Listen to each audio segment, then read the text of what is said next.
கேசரி படத்துக்கே வருவோம். ஒரு படம் பார்த்தா அது ஃபுல்லா வன்முறை காட்சிகளா நிறைஞ்ச ஒரு படமா தான் அந்த படம் இருக்கு.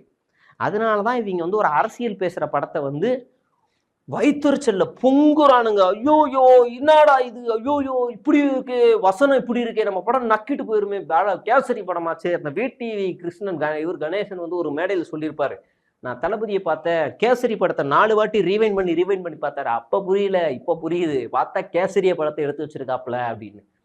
அதுவும் கடைசி படம் இவர் வந்து திடீர்னு அதாவது ஒரு இந்திய ராணுவம் என்ன செய்யும், பல டிஃபென்ஸ் சிஸ்டம் இருக்கு, ரஃபேல், பல டிஃபென்ஸ் சிஸ்டம்ஸ் இருக்கு.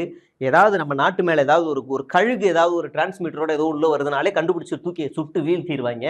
ஏதோ ஒரு ஏவுகணை நம்ம நாட்டை நோக்கி வரும்னா டக்குன்னு அடிக்கிற அளவுக்கு டிஃபென்ஸ் சிஸ்டம் இருக்கு, எல்லாமே இருக்கு.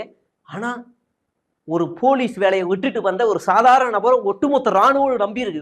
சார் நீங்க தான் சார் இந்திய நாட்டை காப்பாத்தணும் வாங்க சார். அப்ப மத்தவங்களாம் யாரு, டுபாகுரா அப்படின்ற மாதிரி இந்த காட்சிகள்லாம் வச்சா இன்னமும் இந்த படம் தெலுங்கு படத்துல ரசிப்பாங்க. பாலையா அடட டேங்கர் லாரியை உடச்சிட்டு வராருவா அப்படின்னு.